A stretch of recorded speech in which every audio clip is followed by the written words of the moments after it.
1.2, develop controller. Now we work on our first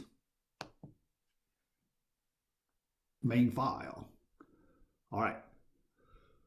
Controller development. Step 1.1, controller annotation. Add annotation to our controller.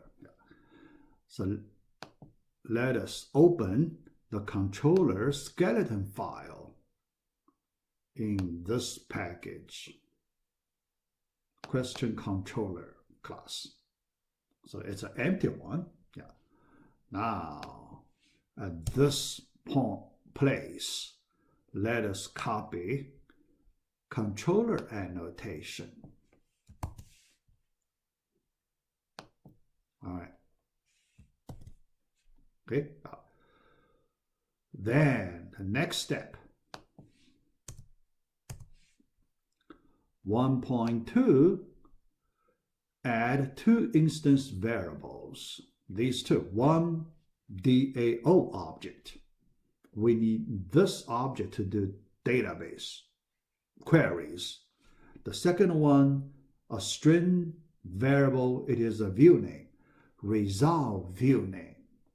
Because at the end, after we finish processing, we need to return the request to the resolve view. Yeah. And these two objects, we use the dependency injection to provide the objects. Yeah. So we copy these two instance variables into this class. Yeah. That's 1.2. Yeah. After that, in order to do dependency injection, we need to provide setters. So let us get setters. Add two setters, 1.3. Yeah. So let us copy these two setters. All right. Okay, good. So we complete 3 steps. So let's save first. Then the methods we need to do data processing. Yeah. So let's look at the next step, 1.4, yeah, this one. Add the form display method. Form display, yeah. When you start the web application, you need to display the form first. So this one is for that purpose, form display. Yeah. Here we use the annotation at request mapping get method. And you can see this method, it is called form. The name is the form, return question object. The question object is used as the command object. The question, command object. All right. So we copy the definition of this method. Here, yeah.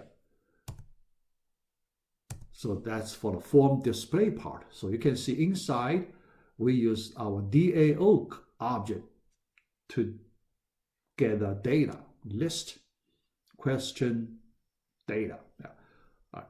But this one, the method implementation, we will provide implementation code in our next video. Video part 3, we will do that. Yeah.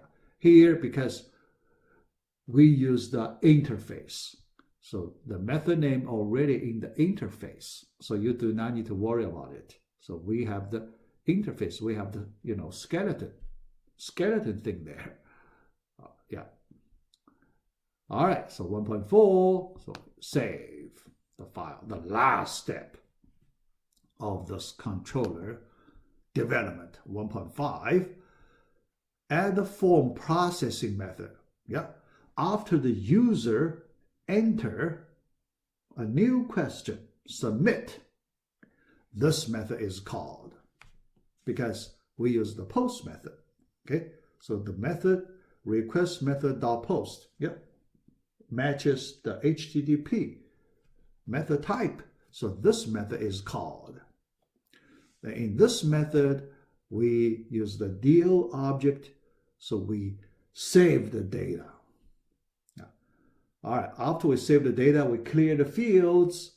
Then at the end, return the result view name. What is the value of the result view name? Here you cannot see dependency injection.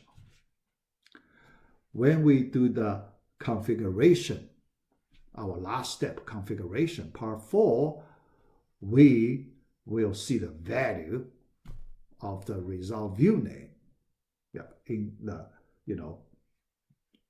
.xml file. Here we just copy the definition of the method.